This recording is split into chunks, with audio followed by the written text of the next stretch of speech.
Assalamualaikum warahmatullahi wabarakatuh. Welcome back, my students and all my viewers.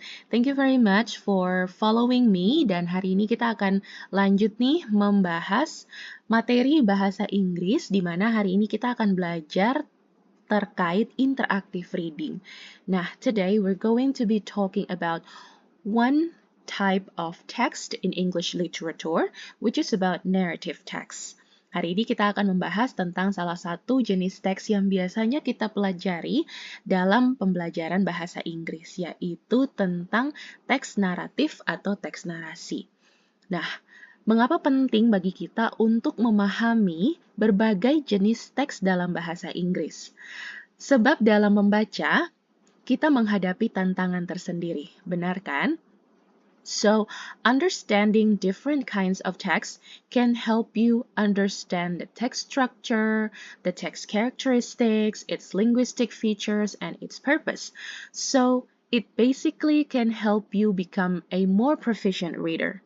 Jadi dengan memahami berbagai macam jenis teks, teman-teman bisa dengan lebih efektif membacanya, bisa lebih mudah memahami isi bacaan, sebab kita bisa memahami struktur bacaan, kita bisa memahami elemen bahasa yang terdapat dalam bacaan tersebut, sehingga kita lebih memahami apa yang mau kita cari dalam bacaan tersebut.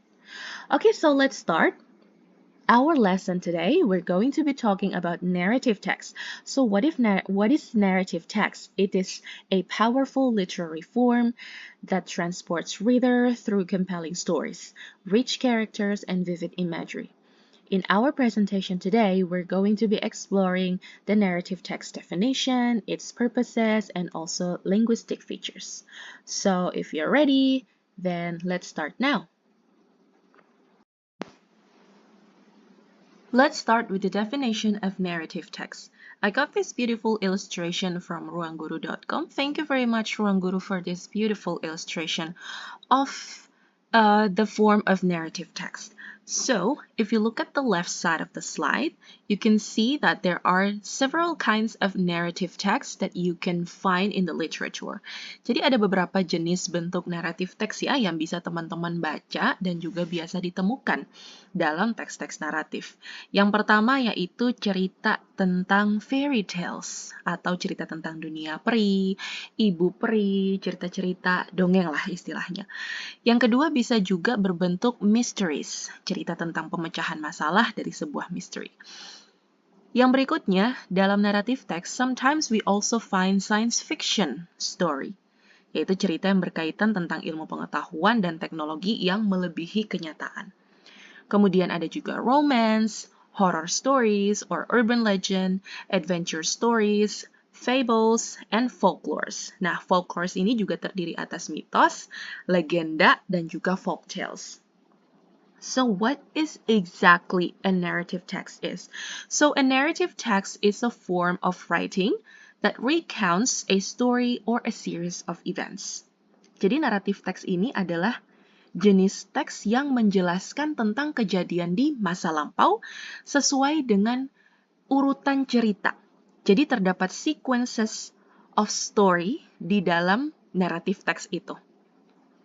Bisa dipahami ya. Jadi teks naratif ini dia punya karakteristik yaitu menceritakan sesuatu yang terjadi di masa lampau, but it's a fiction. Dia adalah cerita fiksi. Cerita fiksi yang tujuannya yaitu untuk menghibur. Yang kedua, what is the characteristic of narrative text? Jadi, karakteristik dari naratif teks itu sendiri adalah dia memiliki awalan, kemudian dia memiliki middle and also end of the story. Ya, jadi dia disusun berdasarkan awal cerita, pertengahan cerita, dan juga akhir cerita. So, narrative texts have a beginning, middle, and end, with events arranged chronologically. Jadi, semua peristiwa dalam teks naratif ini diceritakan atau ditulis secara kronologis, mulai dari yang pertama, kemudian terjadi sesuatu, lalu terjadi klimaks, dan kemudian menemui resolusi atau cerita akhirnya. So in narrative story, they use descriptive language. Mohon digarisbawahi ya. Dalam naratif teks, penulis biasanya menggunakan bahasa yang deskriptif. So what is the purpose of using this descriptive language? It is to create vivid mental pictures of the characters, the setting, and events of the story. Jadi bahasa yang deskriptif ini digunakan untuk menghidupkan cerita itu. Untuk menggambarkan situasi dalam cerita senyata mungkin, sehingga pembaca itu bisa merasakan seakan-akan berada dalam cerita tersebut. Yang ketiga, kinds of narrative text, ini sudah kita bahas sebelumnya ya, yaitu ada beberapa seperti fairy tales, legends, mysteries, science fictions, fables, folklores, urban legends, and myths. Baik, kita lanjutkan ke materi kita yang berikutnya. So this is what I mentioned to you earlier about the purpose of narrative text. So what is the purpose of narrative text? The purpose of a narrative text is to entertain or inform the reader by presenting a series of events coherently and engagingly. Jadi tujuan dari sebuah teks narasi adalah untuk menghibur pembacanya dengan menghadirkan cerita yang disusun secara koheren dan juga disusun secara engaging yang membuat kita itu terhibur membacanya. If you look at the example of story on the left part of the slide, kalian bisa melihat bahwa di sini ada salah satu jenis cerita naratif yang mungkin sudah secara luas dikenal oleh pembaca ya. Kira-kira tentang apa nih ya? English fairy tales-nya tentang Jack dan pohon kacang ya kalau tidak salah. Nah, cerita ini sudah cukup luas ya dikenal oleh masyarakat di mana dia menanam sebuah benih dan benih itu kemudian tumbuh hingga menembus langit. Nah, cerita seperti ini adalah salah satu contoh dari cerita naratif.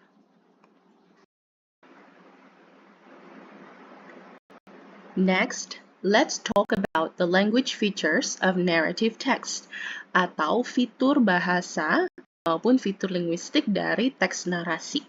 Salah satu cara kita mengenali teks narasi adalah dengan mengidentifikasi language features yang khas digunakan dalam teks tersebut. So one way to identify or to know which text you are reading is by looking at the language feature of the passage itself. For narrative text, the text is mostly using past tense. Jadi salah satu language features dalam narrative text adalah teks tersebut menggunakan past tense. Di mana seperti yang sudah kita bahas sebelumnya bahwa teks narasi adalah teks yang bercerita tentang kejadian di masa lampau. Sehingga pastinya teks ini banyak menggunakan fitur-fitur yaitu penggunaan past tense atau kata kerja dalam bentuk lampau. So the use of past tense creates sequence and helps readers follow the plot and understand event progression. Nah, teman-teman pasti bisa memahami ya bahwa ketika kita membaca teks naratif atau kita menulis teks naratif misalnya, kita cenderung akan menggunakan past tense karena kita berusaha untuk menceritakan sebuah cerita yang terjadi di masa lampau secara terstruktur, berurut sesuai dengan plot atau alur ceritanya, sehingga pembaca bisa memahami progres dari cerita tersebut mulai dari awal, menengah, hingga akhir cerita.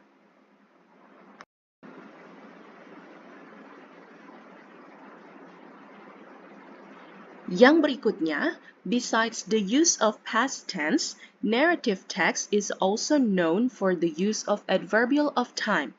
Nah, ketika sebuah cerita menceritakan tentang kronologi suatu peristiwa yang terjadi di masa lampau, maka sudah pasti tidak lepas dari keterangan waktu.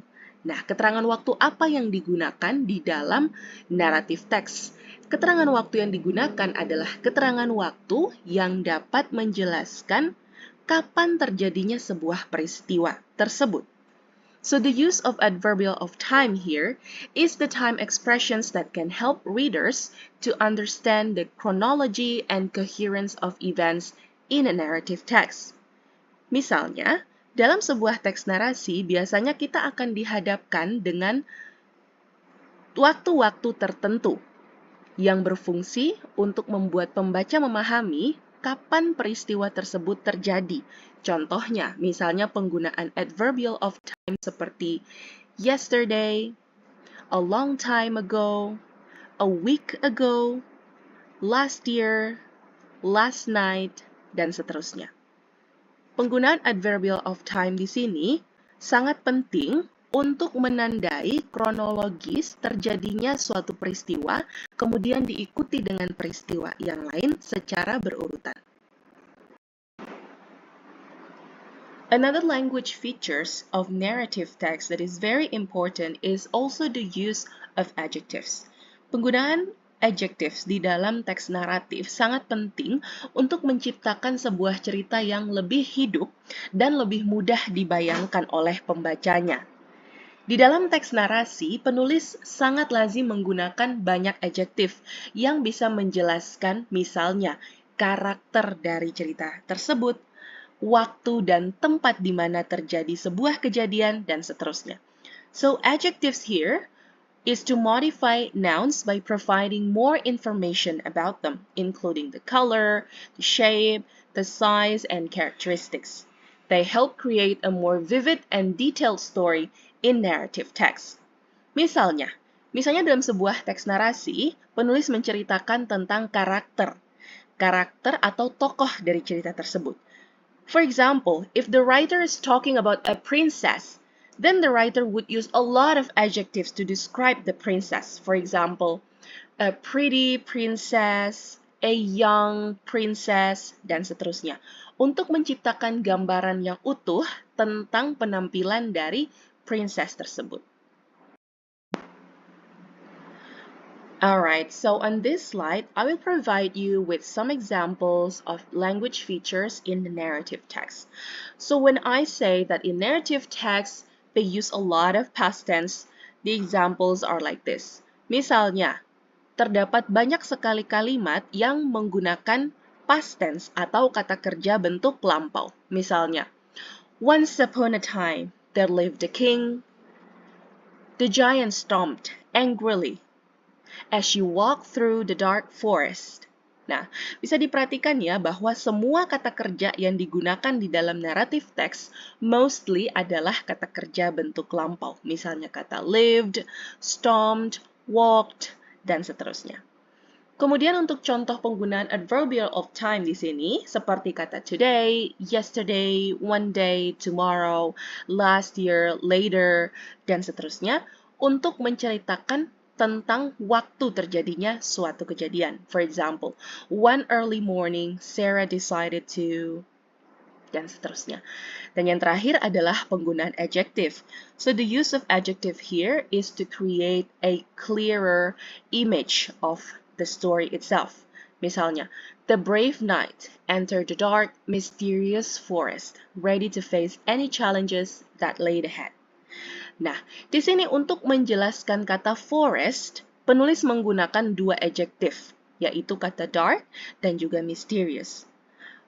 Penggunaan adjektif ini dimaksudkan adalah agar pembaca bisa lebih memahami situasi dari hutan yang digambarkan oleh si penulis itu, yaitu hutannya dalam keadaan dark dan juga mysterious.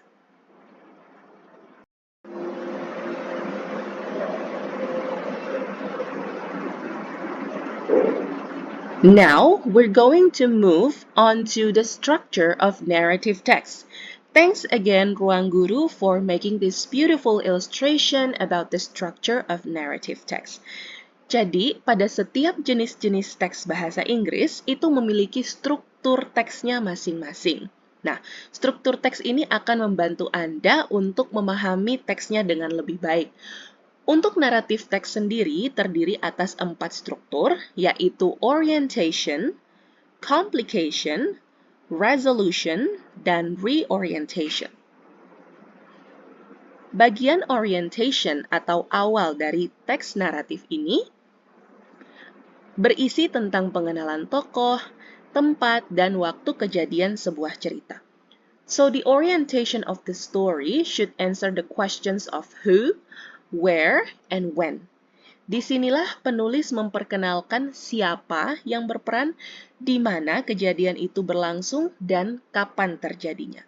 So it sets the stage for the story and helps identify the character and setting. The next part of the structure is called complication. Complication adalah bagian di mana permasalahan atau konflik mulai muncul dari cerita itu. So the problems are presented in complication. The rising action presents the problem, while the climax is the peak of the problem. Jadi dalam bagian complication ini bisa jadi ada satu problem, bisa jadi juga ada beberapa problem sekaligus. After the complication stage, we've come to resolution. Resolution adalah di mana masalah yang ditemui oleh para tokoh mulai menemukan jalan keluar. Dan yang terakhir adalah reorientation. Reorientation ini bisa disebut sebagai kesimpulan akhir, di mana di dalam kesimpulan akhir ini, dia menceritakan kembali characters experiences atau pengalaman karakternya yang diungkapkan dalam bentuk nilai-nilai moral ataupun pesan-pesan moral.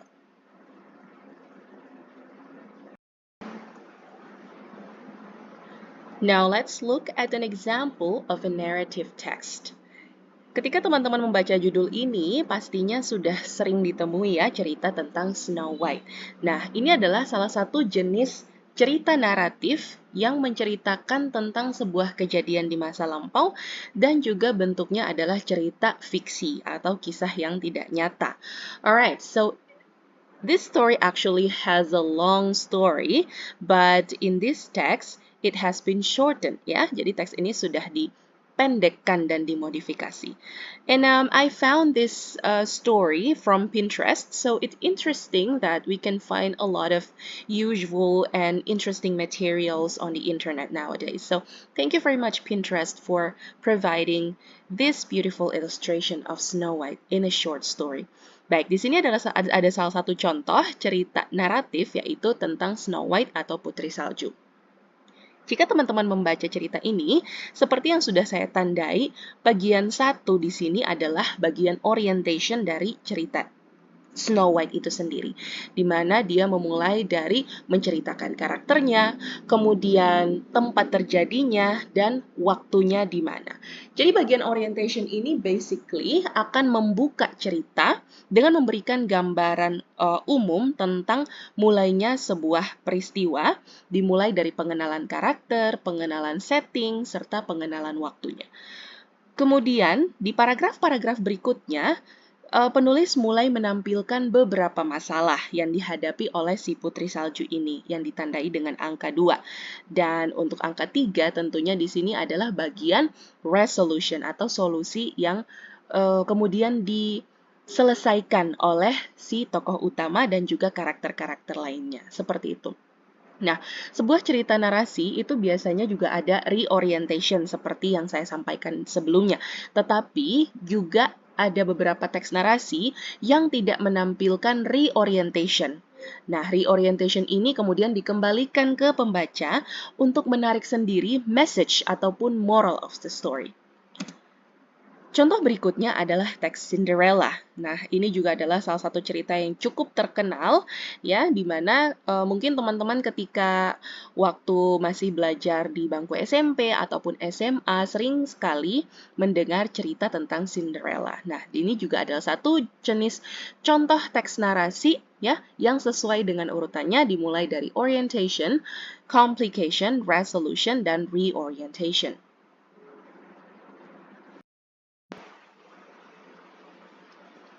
Alright, now let's practice. I have a short narrative story here consisting of orientation, complication, and resolution. And you guys will have to write down your own message of the story or the moral of the story.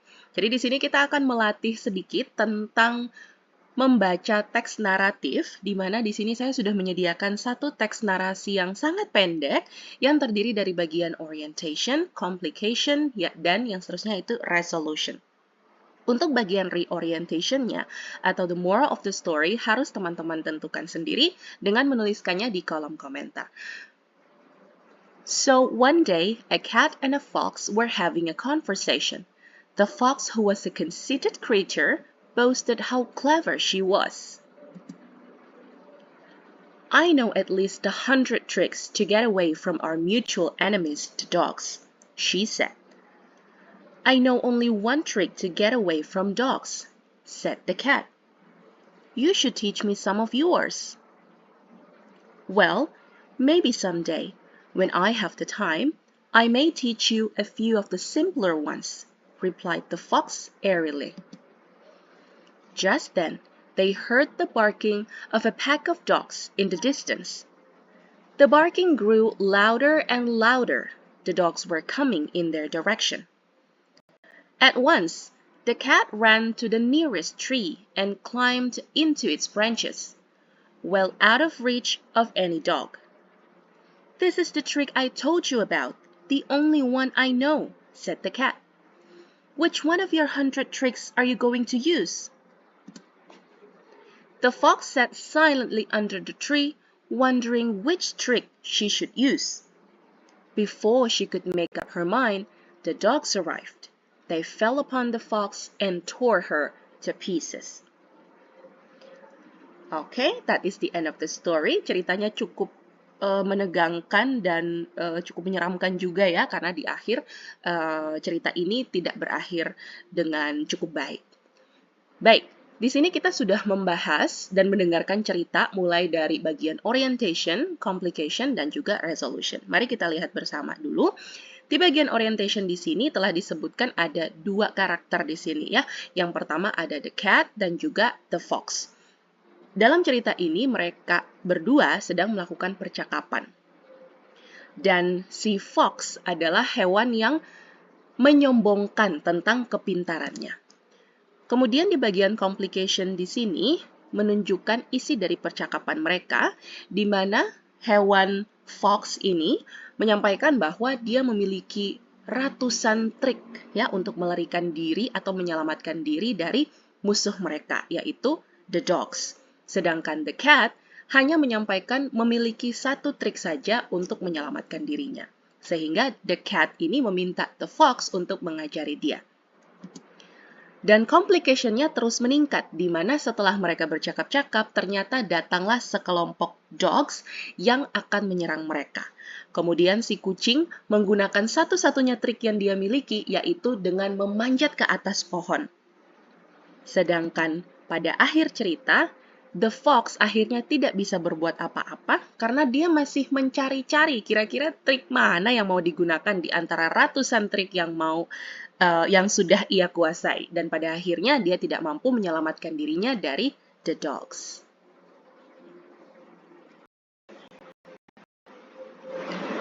Alright, so now it is your time to write down the reorientation and the message or the moral of the story in the comment section.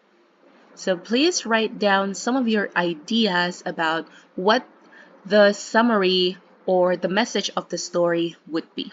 So what could be the reorientation or the moral of the story from the story that we have just read before?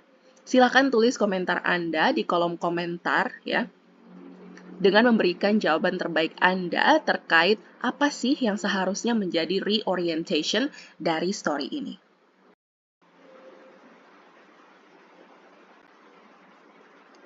So to close our material today, I would like to talk a little bit about the role of narrative in literature and beyond. Jadi setelah memahami dan juga menyaksikan video ini, pasti teman-teman sudah banyak mengetahui ya tentang karakteristik dari teks narasi itu sendiri. Dan dalam kehidupan sehari-hari, tentunya teman-teman sudah sering kali menemukan literatur yang menggunakan gaya-gaya naratif untuk menyampaikan ceritanya. Nah, jadi the role of narrative in literature and beyond, terutama pada aspek literature, narrative is a fundamental element of novel, short stories, and other literary forms, captivating readers through compelling tales. Nah, untuk kalian yang penikmat novels, kemudian buku-buku cerita, nah pasti akan sangat bisa mengenali cerita-cerita narasi, dan semoga dengan materi ini bisa membuat teman-teman lebih memahami bagaimana mengidentifikasi cerita narasi itu sendiri. Dan yang kedua adalah in film and television, where narrative storytelling is at the heart of cinematic and television experiences, engaging audiences through visual and auditory media. Salah satu karakteristik dari cerita naratif adalah tentunya dia menggunakan vivid imagery, ya, dia menggunakan visualisasi yang sangat nyata sehingga kita bisa seakan-akan masuk ke dalam cerita tersebut, sehingga kisah-kisah naratif ini tentunya banyak diangkat menjadi karya-karya di dunia pertelevisian. Dan yang terakhir adalah in journalism, news articles and reports often employ narrative techniques to present information in a more engaging and accessible way. Alright, that's it from me, and I hope that you enjoy our material today. And please don't forget leave your comments about the story that we have just read before. And sampai ketemu di materi bahasa Inggris selanjutnya. Thank you very much. Bye-bye.